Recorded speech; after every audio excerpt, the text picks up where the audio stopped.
Hello, Dad. This is Jay Warren. This is the Dadhood Journey podcast, and today's topic is this: yelling, tears, and Rice Krispies. Let's do it.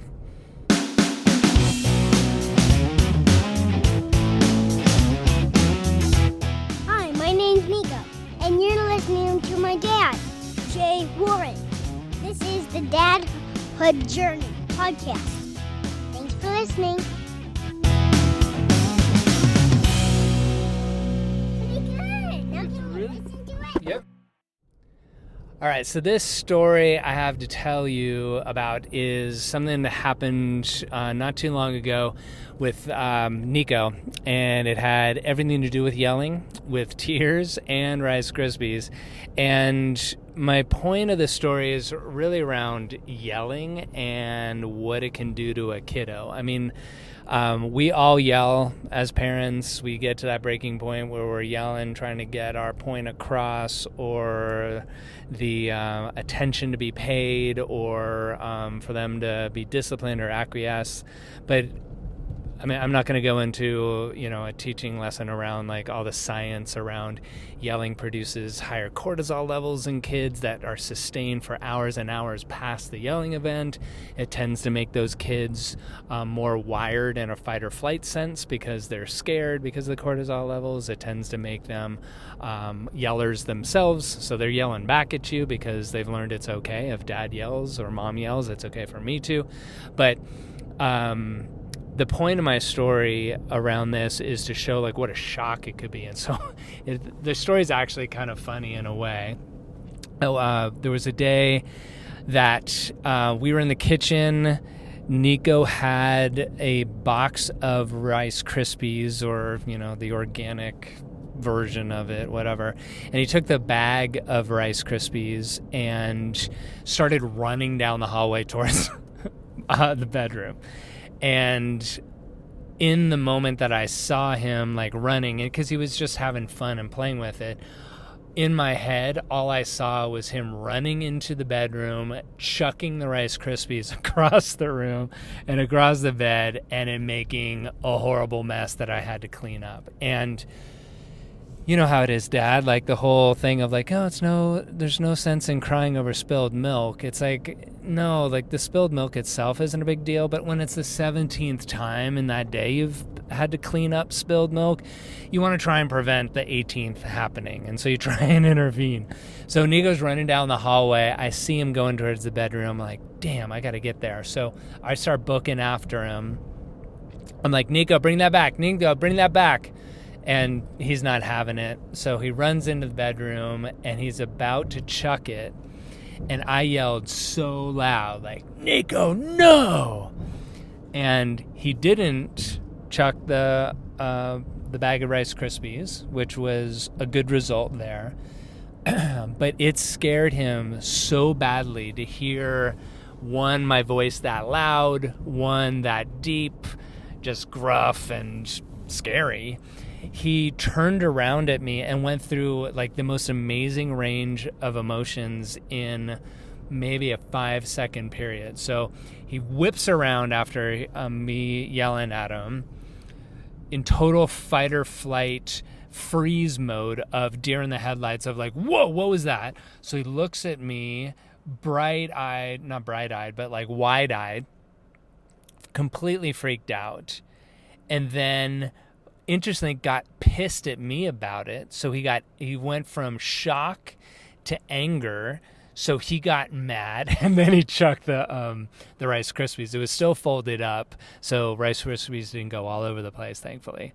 But he got really angry at me, and then going through the anger, he went to completely sobbing, crying on the floor, and I went through my own range of emotions with it. The first of, oh, no, don't you do that, to being angry that he's about to do it. That prompted the yell. And then seeing the shock and the anger and the upsetness that I'd caused because I had yelled about frickin' Rice Krispies, I felt horrible too. Now, So in that range of things, at the end of it, when he was crying, he did want to come to me, and we hugged it out, and I apologized to him for yelling.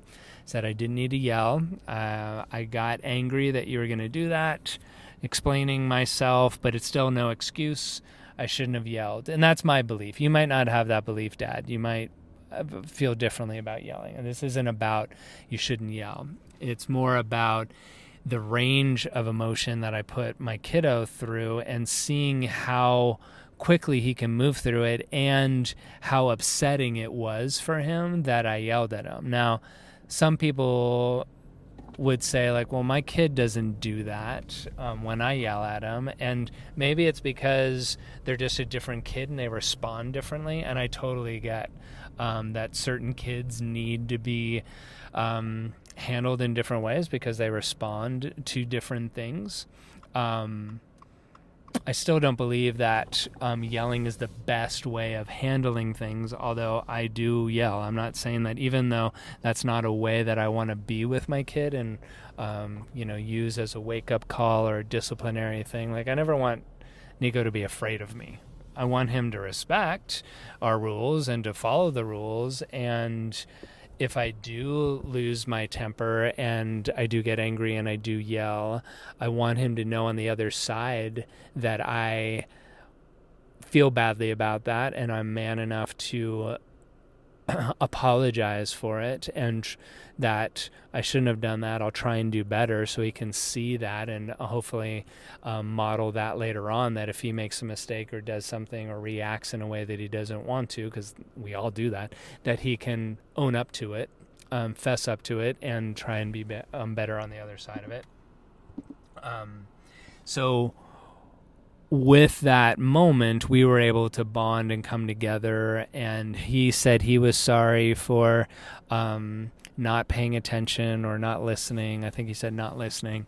I apologize for yelling and for scaring him. I didn't mean to do that. And so it was a good bonding thing. But, in the moment of it, I really let the Rice Krispie mess, or the thought of the Rice Krispie mess,